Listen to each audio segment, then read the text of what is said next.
Hidhafi ajjeetu hamilee nu cabsee karaa nu deebisu.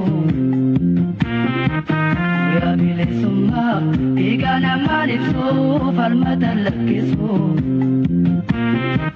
Hidhafi ajjeechaan hamilee nu cabsee karaa nu deebisu. Guyyaa bilisummaa dhiiga namaan ibsu. Korma walitti qala. Kormi keenya immoo akka bookkisee tirniidhaa keessaa rabbiin si baase. Kanaaf immoo Hajji Jawaar immoo korma kana qopheessee isin eege. Kormi kun hunda keessaniifuu kafalaa akka ta'u korma kana alaalfattan jechuudha. Bagoolii jiraannee bagoolii rabbi jiraachisee bagoolii agarsiisee hawwiin bilisummaa abdiin bilisummaa tirimboo rabbi fiixa isin haa baasu akkuma keessanitti haa Ameen.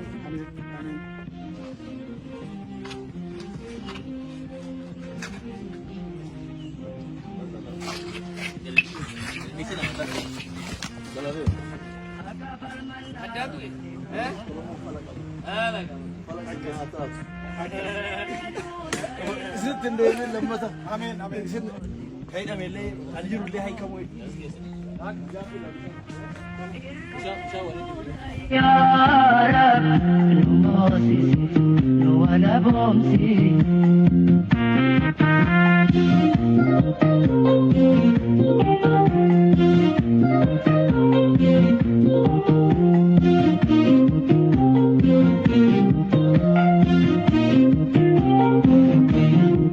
Hawwisi khajeelaan harkoota gabrummaa boqorraan hanquftu. Qabsaa'utti citee cabee itti baqee lubbuu.